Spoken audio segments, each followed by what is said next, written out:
CryptoMom, and let me know once you've started.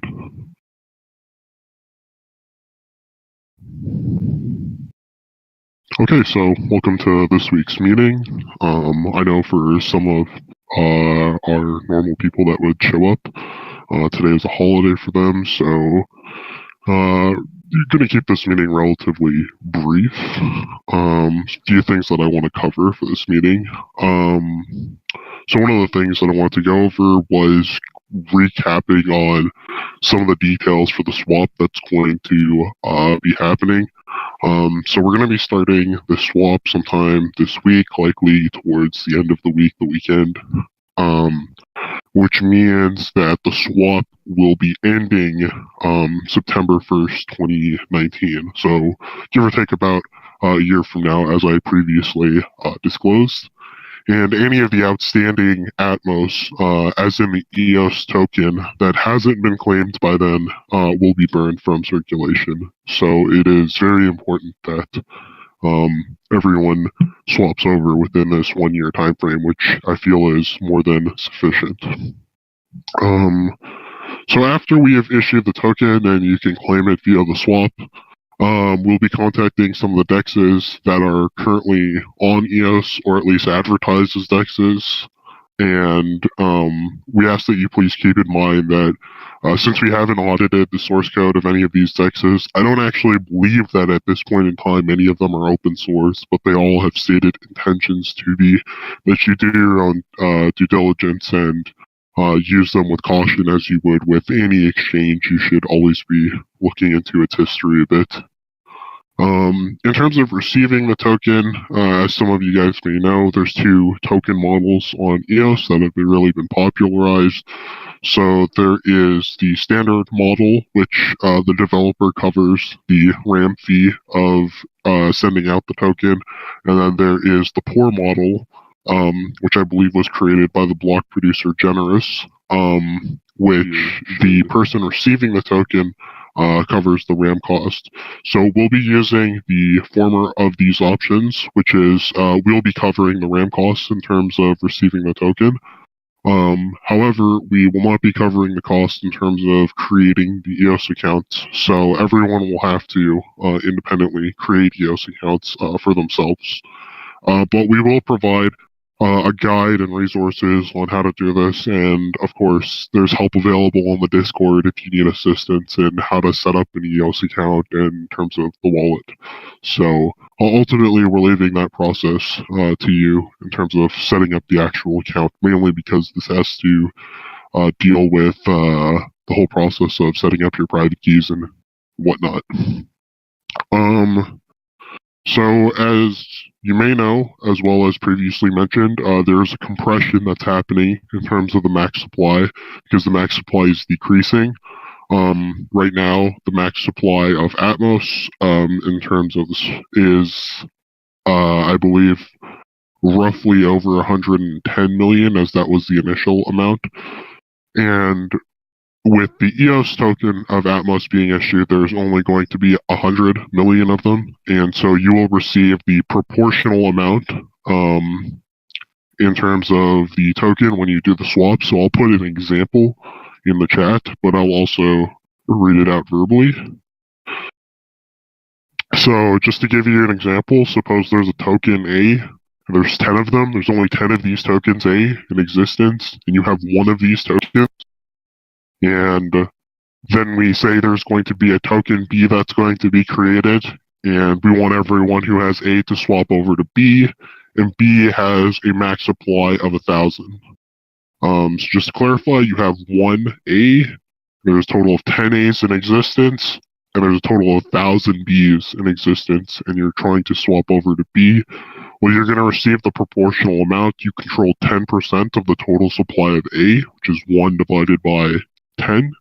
And then you multiply that by 1,000, which is the total supply of B, so you'd be receiving 100 B. So proportionally, you've received the exact same amount, even though in this example, you're receiving seemingly more tokens. So really nothing changes other than the number. The percentage still stays the exact same. The one of the things I wanted to cover in terms of EOS is, of course, so we've committed to developing on EOS, and we know that we're going to need resources on EOS in the long run.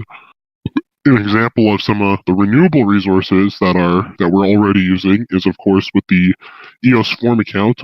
We're using the CPU and the bandwidth to allow people to make anonymous posts on the forum. And it's very likely that we'll be offering other services similar to this in the future, especially for something like Atmos D, which allows people to, anyone can broadcast a transaction. You don't have to broadcast your own transaction. So, given that we already know this, and of course there's going to be development on the contract side, which will, of course, require us to purchase RAM for these contracts, especially with the overall system of how the judges and bounties are handled. We've already gone and acquired 20,000 EOS at this point in time. And so we're going to be using that for development related to things on EOS in a variety of ways, like I said, such as resources, RAM costs, etc. Now, obviously, we're not going to be using all of that EOS all at once, and we don't want it to just sit there. So when the REX is available, which I believe stands for the rental exchange that Block 1 is working on, we are going to be taking the tokens that we're not using, the EOS that we're not using, and putting it into the REX, and any amount that we earn from the REX will be used to just do buybacks, and that will ideally be occurring quarterly once the REX is available. So, given we don't have a time frame on when the REX is going to be available, it's hard for us to say when those buybacks will start occurring, but we have already gone and acquired what we feel is a sufficient amount of EOS to cover our costs for at least the initial part of our project going forward. Next week, we're going to see some other features and some changes happen with Atmos D, and some form features get rolled out. And so people present at next week's meeting will be able to help try out those things. And one of the changes that I'm actually looking to make to Atmos D is the change which will allow people to receive the token and send the token without actually having an EOS account. So those who are present at the meeting can receive some of the token and have their friends try it out. And there will be a faucet for people who weren't at the meeting so that they can claim some tokens and just fiddle around with it on their own to sort of get an idea of how things work. And I think overall that more or less sums up a lot of what's going on and what's about to happen in the very near future. So overall, very short information that I had to bring to you guys. So if any of you guys have any questions, we can go over that now.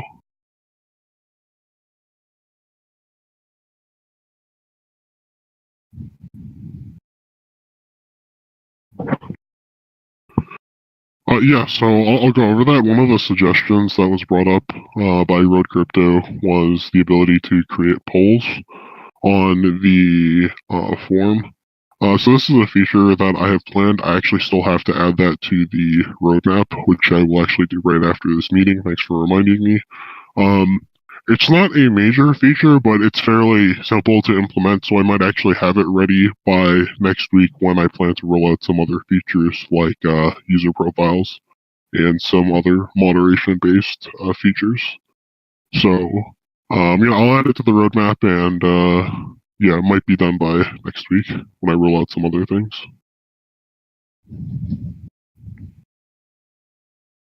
Yeah, so user profiles, when we initially release them, will be very simple. It'll just be a brief summary of the EOS account, like how much EOS does this person have, how many Atmos do they have, what's their post history, and then the next week after that, we're going to look to improve upon the user profile based on feedback that we've already been given, and hopefully feedback that we'll receive over the course of that week. And so just to recap over some of that feedback that we've already received, people have asked for features such as being able to show other cryptocurrency addresses that they have and sort of associate that with their EOS account. And another feature that people have asked for is the ability to pin messages. So very similar to how you can pin a tweet on Twitter. So we believe that those are good features and that those are things that we do want added to the user profile, and we are looking for other things. Yeah, so Road Crypto mentions hashtags, and that is another feature that we have planned for the forum that's still in the works.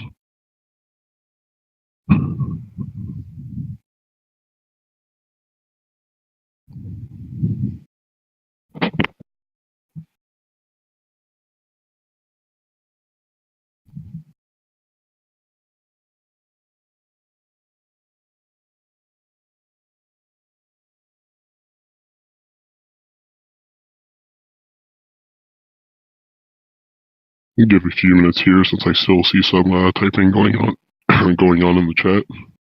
Just gonna mute my mic real fast and just drink some water.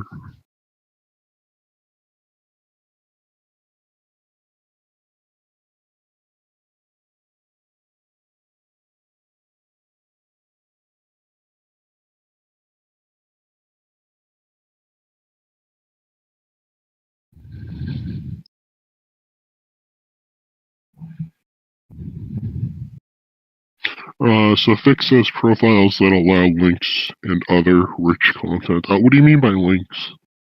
Like, you mean how you can embed content in terms of like posts?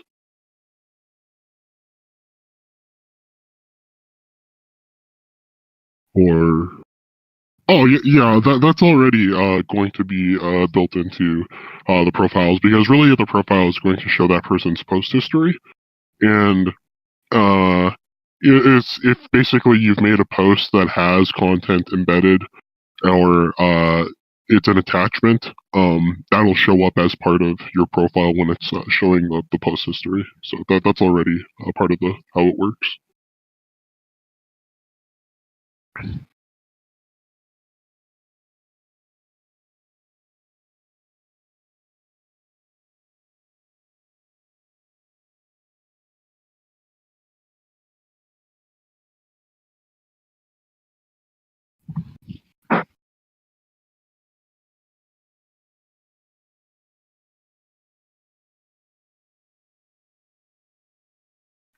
Yeah, I suppose you could do that. I think it might be better for us to actually have some sort of mechanism where you can set a profile picture as opposed to having to pin something for a profile picture. But yeah, that's definitely something that you'd be able to do.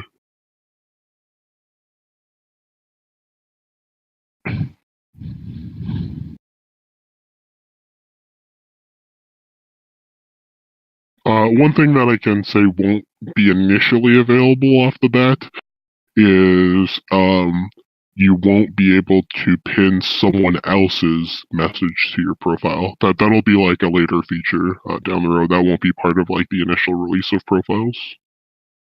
Um, so initially, since searching isn't out yet, the answer to that is no. But when searching is out and hashtags are implemented, being able to search in a more specified manner will be possible. So you could just search by the hashtag and then add an additional filter to say, I only want to see posts by like this user. So that would basically be the same thing as, searching a profile by hashtag.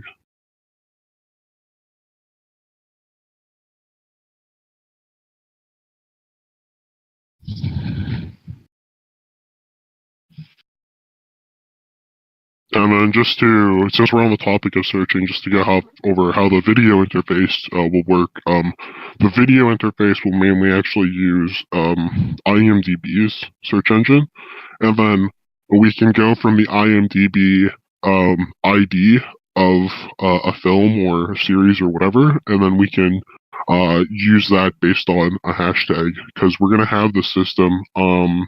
If a post has an IMDb link in it, it'll basically automatically get the IMDb tag that's associated with the link they put.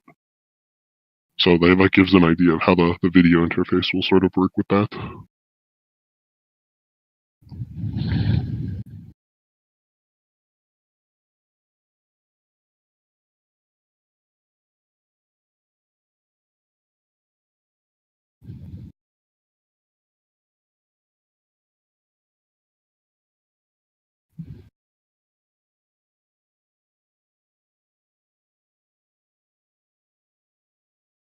Um, so Road Crypto asks, wasn't there something about Filecoin and IPFS? We're just waiting for development. Um, so I believe what you're talking about, as I mentioned before, so right now the site is reliant on using gateway.ipfs.io and the IPFS domain, and obviously we'd prefer if the system worked without using that, and I was able to not rely on that dependency. And we've already seen browsers like Brave implement IPFS links where it's part of the protocol in the URL instead of having to depend on the IPFS website. And we've seen this change pushed to Firefox nightly. So I think browsers will start to gradually integrate IPFS as a protocol into them. And once we see that, it's very simple for us to implement this into the form. So before I was unaware of browsers actually working on this, I had started my own research on using the JavaScript IPFS library to implement streaming content and that sort of thing. But if you see there, if on the roadmap, I left a note actually, and I said this is actually going to be like pretty complex to do, so I sort of pushed it off. But the sooner browsers add that functionality in, the sooner the form can get that functionality. Because I think it makes more sense to just wait for browsers to add it rather than to reinvent the wheel on it. And Fix says so. Standard practice will be to encourage IMDb links. Yeah, exactly. So, for videos that are movies or that sort of thing, you should include an IMDb link in the content description of the video. And we'll look to implement some other aspects in the future where we can sort of look at the content of a post and just automatically assign certain hashtags to a post. So Medium does actually a pretty good job of this in terms of like when you go to post, it already gives you some recommendations when you make a post of like things it thinks your post is related to. So auto tagging is something that we'll look into.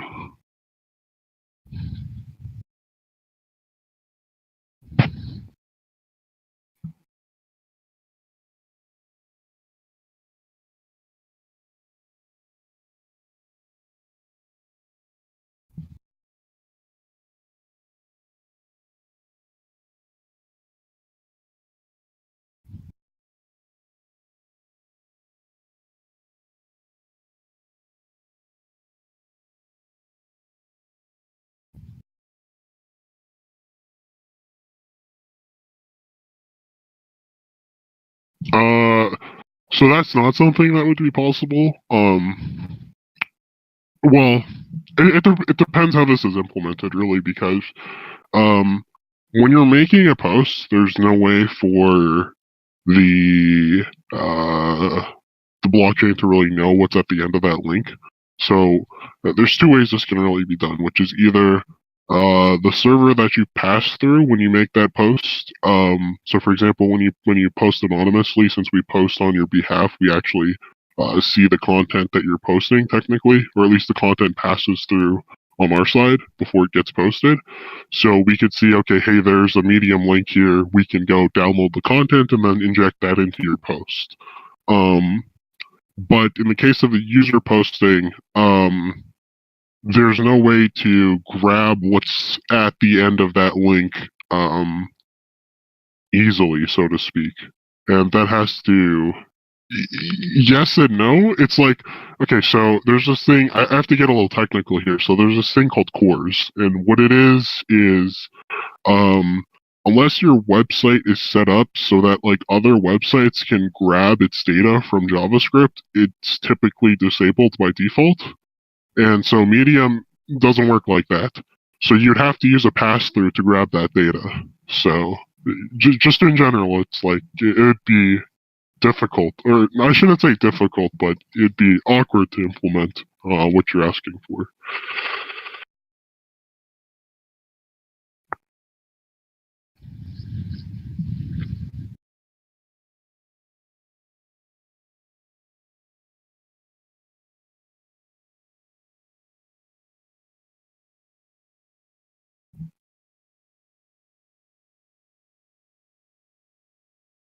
What might be possible though is so the way Steam works is with some applications like DTube, you give DTube your post key. So this is just like it's just like a private key basically, but the only like permission that this key has is the ability to post on your account. And so it might be possible in the future, for example, to give your post key to us and us to like run a service that says if this person has posted a Medium link, then to make an edit and do the injection for them. So when I say an edit, I mean you'd see the edit history on the blockchain, just how it is right now, like when you make an edit yourself on the form. But because permissions on EOS, there's not really a lot of good user-friendly tools in terms of setting up your permissions at this point in time. I think it would be pretty difficult to get users sort of on board with this sort of thing. So I think when there's more tools in terms of permissions, something like that might be a lot easier to implement. And have like third-party services do things on your behalf without giving them access to everything on your account. Because essentially you could limit this specific private key, public key, to only being able to call this smart contract function. It couldn't tamper with your balances, and it couldn't do anything else with your account. It could only make form posts. So.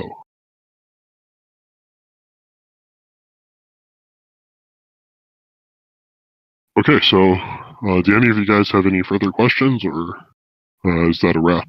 We can call it there.